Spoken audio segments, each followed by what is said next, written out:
गर्मियों का मौसम था। आर्यन, नितिन, नैना, समीर और संजना कॉलेज के 5 दोस्त हिल स्टेशन जाने के लिए निकले थे।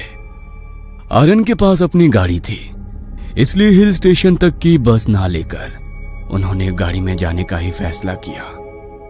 ड्राइव करते करते उन्हें 5 से 6 घंटे बीत गए थे। उन्होंने पहले से ही होटल की रिजर्वेशन करा रखी थी।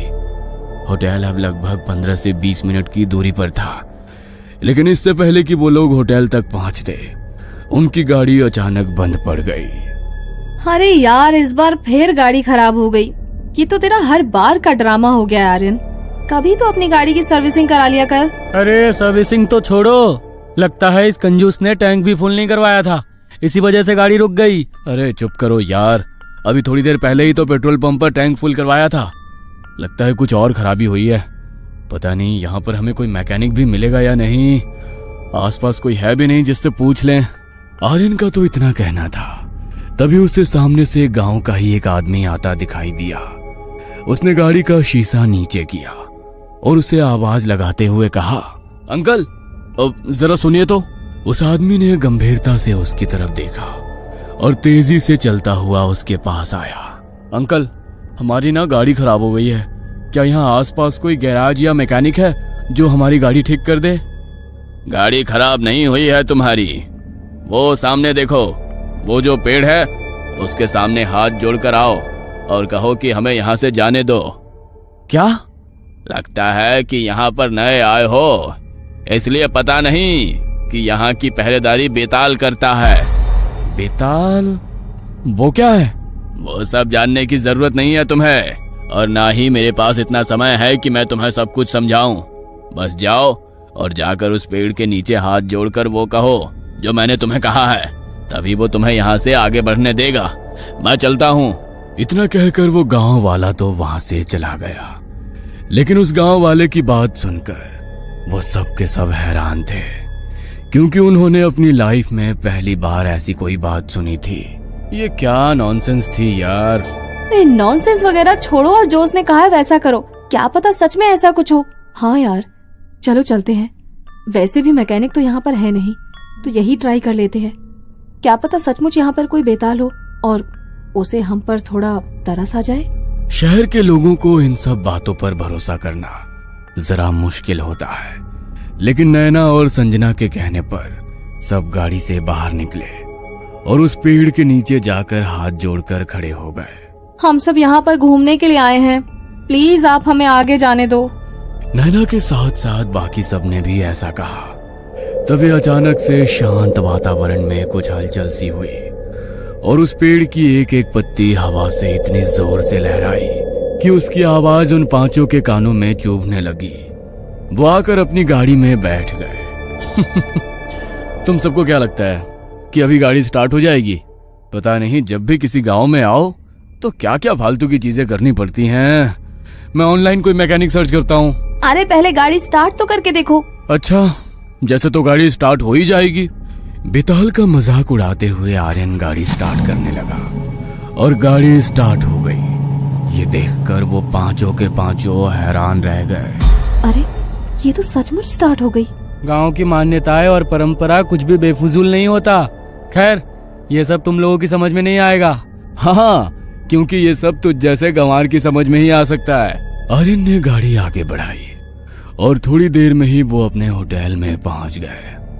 होटल के एंट्रेंस में ही एक बहुत बड़ा मंदिर था, लेकिन मंदिर के अंदर मूर्ति किस देवता की थी किसी को समझ में नहीं आ रहा था, क्योंकि आज से पहले किसी ने उस देवता की मूर्ति को नहीं देखा था। बड़ा ही अजीब मंदिर है।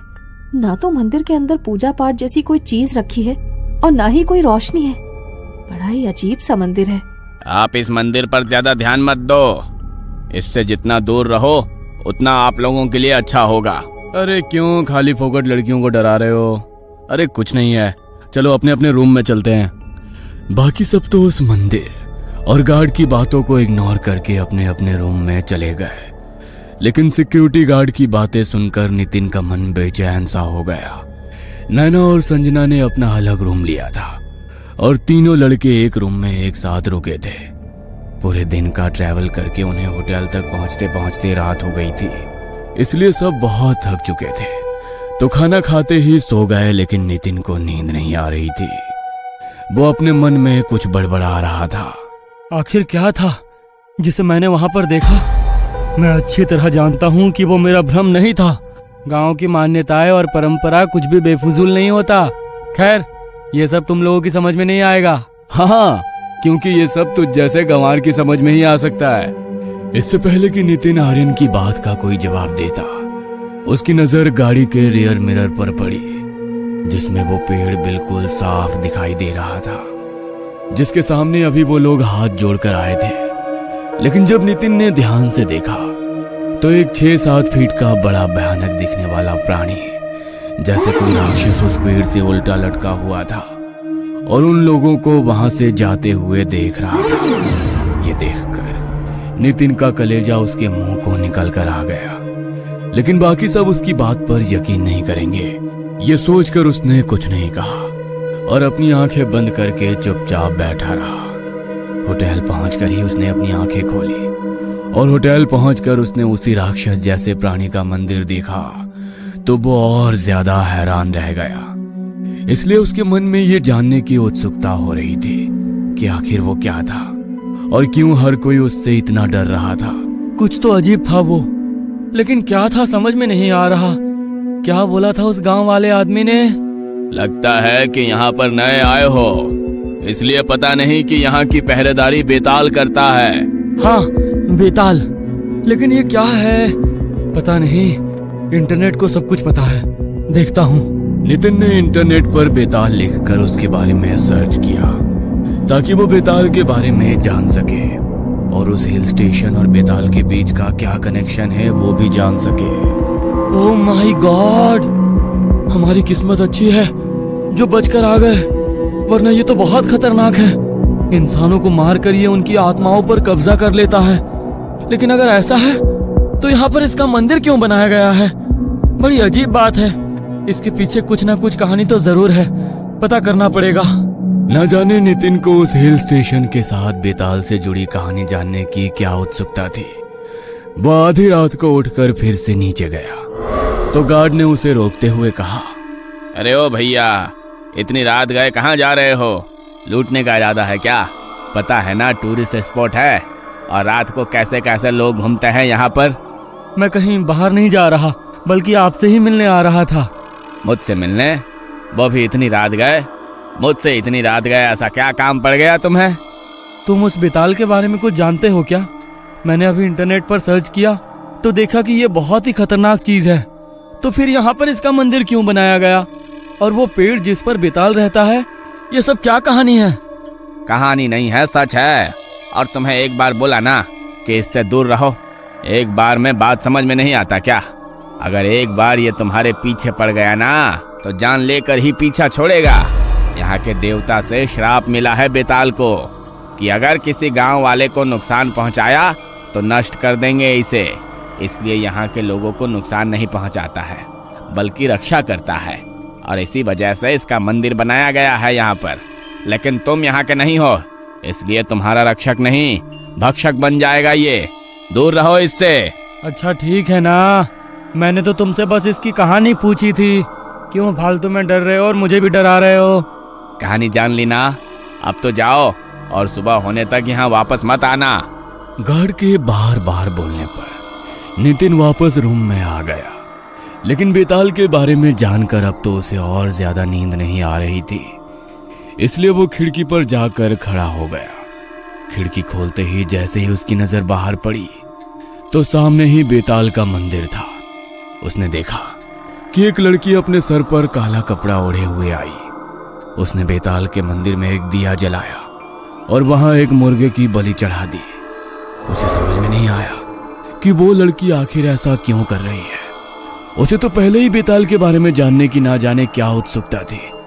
वो जल्दी से भागता हुआ नीचे गया, लेकिन तब तक वो लड़की वहां से जा चुकी थी और जिस मुर्गे की उसने बलि दी थी उसका सिर्फ खून ही वहां पर बचा था। उसका शरीर वहां नहीं था, जैसे तो किसी ने उसे ग्रहण कर लिया हो। ये देखकर नितिन डर से बुरी तरह कांप गया।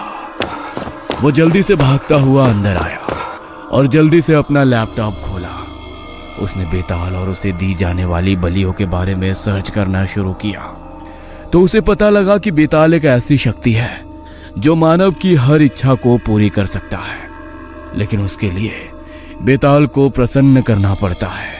उसे पशु बलि अत्यधिक प्रिय है। मुझे जो चाहिए था मुझे मिल गया। इससे सांप भी मर जाएगा और लाठी भी नहीं टूटेगी। बस एक बलि ही तो देनी होगी। अगले दिन वो पांचों घूमने निकले। घूम फिर कर वापस होटल में आए। कल की तरह ही आज भी सब लोग बहुत थक चुके थे तो खाना खाते ही सो गए, लेकिन नितिन नहीं सोया। सबके सोने के बाद वो उठा और टैक्सी करके कहीं चला गया। रात के लगभग 2:30 बजे का समय होगा जब वो टैक्सी में होटल वापस लौटा, लेकिन वो होटल के अंदर नहीं गया बल्कि बाहर बने बेताल के मंदिर में गया। उसने अपने हाथ में एक थैली पकड़ी थी। उसने एक जिंदा मुर्गा लिया जिसके हाथ पैर और मुंह बंधा था। उसने बेताल को उसकी बलि चढ़ा दी। तभी उसकी आंखों के सामने वो मुर्गा कहां गायब हो गया वो समझ ही नहीं पाया। वो इतना डर गया कि आगे उसे समझ ही नहीं आया कि उसे करना क्या है। वह बस हाँफता हुआ होटल के कमरे में आकर लेट गया। पता नहीं अपना शरीर मुझे इतना भारी भारी क्यों महसूस हो रहा है। बड़ा ही अजीब लग रहा है। कहीं मैंने कुछ गलत तो नहीं कर दिया। नितिन बार बार करवटें बदल रहा था। उसे अपना शरीर बहुत भारी महसूस होने लगा। वो हाथ मुंह धोने के लिए वॉशरूम गया, लेकिन जैसे ही उसने आईने में देखा तो डर के मारे उसकी आवाज उसके गले में ही दब कर रह गई। वो चिल्लाना चाहता था लेकिन चिल्ला नहीं पाया। उसके कंधे पर वही बेताल बैठा था जिसे वो अभी थोड़ी देर पहले मुर्गे की बलि देकर आया था। उसका पूरा चेहरा खून से सना हुआ था। वो नितिन की ओर देखकर मुस्कुराया। तुमने मुझे बलि चढ़ाई और अपनी इच्छा भी नहीं बताई। बोलो क्या इच्छा है तुम्हारी, मैं पूरी करूंगा। अगर रात के 3 बजे कोई अपनी आंखों के सामने ऐसा दृश्य देख ले तो उसका डर आप समझ नहीं सकते। नितिन बहुत डरा हुआ था, लेकिन आखिरकार उसी ने तो बेताल की बलि चढ़ाई थी। उसने थोड़ी हिम्मत जुटाई। मुझे अपनी एक इच्छा पूरी करनी है। जानता हूं कि तुम्हें अपनी कोई इच्छा पूरी करनी है, इसीलिए तुमने मुझे बलि चढ़ाई। अब बोलो वो क्या इच्छा है। मुझे ज्यादा इंतजार करना पसंद नहीं। तुम आर्यन को मार दो। मेरे और संजना के बीच में बहुत आता है। वो चाहता है कि मेरी संजना उसकी हो जाए, लेकिन मैं ऐसा होने नहीं दूंगा। इससे पहले कि नितिन अपनी बात खत्म करता, उसने आईने में देखा कि बेताल उसके कंधे पर नहीं बैठा है। उसका कंधा भी अब बिल्कुल हल्का हो चुका है। उसे लगा कि ये सब कुछ शायद उसका कोई भ्रम था। वो वॉशरूम से बाहर आया तो आर्यन का शरीर पूरी तरह सफेद पड़ चुका था और बेताल उसके सीने पर बैठा था। उसके सीने पर बैठकर वो नितिन को देखकर बड़े ही भयानक तरीके से हंस रहा था। मैंने तुम्हारा काम कर दिया, अब मुझे मानव बलि चाहिए। क्या? ये क्या कह रहे हो तुम? मानव बलि? लेकिन मैं तो तुम्हें पहले ही बलि दे चुका हूं ना। आधा ज्ञान हमेशा तकलीफ देता है। पशु बलि से तो मैं जागृत होता हूं, लेकिन कार्य पूर्ण करने के बाद मुझे मानव बलि चाहिए। मुझे मानव बलि लाकर दो, वरना मैं तुम्हें ही खा जाऊंगा। नहीं, देखो मैं ऐसा नहीं कर सकता। अगर तुम्हें बलि ही चाहिए तो तुम्हें जितने तुम बोलोगे उतने पशुओं की बलि दूंगा, लेकिन मैं किसी इंसान को कैसे बलि पर चढ़ा सकता हूँ? कितने अच्छे इंसान हो ना तुम। अपने दोस्त को बलि पर चढ़ाने से पहले सोचा था क्या? तो अब भी मत सोचो, क्योंकि मुझे इंतजार करना पसंद नहीं। अगर कल रात तक मुझे मानव बलि नहीं मिली तो तुम मेरी बलि बनोगे। बेताल आर्यन के मृत शरीर से खिड़की की तरफ उछला और अपने मंदिर की तरफ प्रस्थान कर गया। नितिन की आंखों के सामने आर्यन का मृत शरीर पड़ा था। उसे देखकर नितिन समझ गया था कि उसने अपनी जलन के चलते बहुत बड़ी आफत मोल ले ली है। समीर बहुत गहरी नींद में था, इसलिए उसकी आंख नहीं खुली। नितिन डर के मारे सो ही नहीं पा रहा था, क्योंकि उसके बगल में ही आर्यन का मृत शरीर रखा हुआ था। लेकिन आर्यन के मृत शरीर से ज्यादा उसे डर किसी और ही बात का था। मानव बलि कैसे चढ़ाऊंगा मैं उसे? मैं कैसे मार सकता हूँ किसी को? पहले ही आर्यन के मरने का पाप मेरे सर पर लग चुका है, अब किसी और को कैसे मार सकता हूँ? लेकिन अगर मैंने किसी और को नहीं मारा तो वो मुझे मार देगा। अगले दिन जब सुबह सबकी आंख खुली तो आर्यन की मौत ने सबको चौंका दिया, क्योंकि जिस तरीके से उसकी मौत हुई थी वो सामान्य नहीं था। उसका पूरा शरीर सफेद पड़ चुका था और आंखें बाहर को निकल कर आ चुकी थी। ऐसा कैसे हो सकता है? ये कोई सामान्य मौत नहीं है, कुछ तो बहुत अजीब हुआ है आर्यन के साथ। वरना ऐसे कैसे हो सकता है कि किसी के मरने पर उसका पूरा शरीर ऐसे सफेद पड़ जाए और आंखें बाहर को निकल कर आ जाए। समझ तो मैं भी नहीं पा रहा कि इसके साथ ये हुआ कैसे, क्योंकि ये सब बेताल का किया हुआ है। लेकिन बेताल को जब तक कोई जागृत ना करे तब तक बेताल यहाँ पर किसी को नुकसान नहीं पहुँचाता। कहीं इसकी किसी के साथ कोई दुश्मनी तो नहीं थी ना? कहीं तुम्हारा दिमाग तो खराब नहीं हो गया है? कुछ भी बोले जा रहे हो। एक तो यहाँ हमारा दोस्त चल बसा और तुम फालतू की बकवास कर रहे हो। बकवास नहीं कर रहा हूँ, मैं सच बोल रहा हूँ। किसी ने जागृत किया है उसे, और हो सकता है कि तुम में से ही किसी ने ऐसा किया हो, क्योंकि तुम लोगों से तो यहाँ पर किसी और को कोई मतलब भी नहीं है। पहली बार यहाँ पर आए हो तो भला कोई और तुम्हारे साथ ऐसा क्यों करेगा? तुम में से ही कोई है जो इस सब का जिम्मेदार है।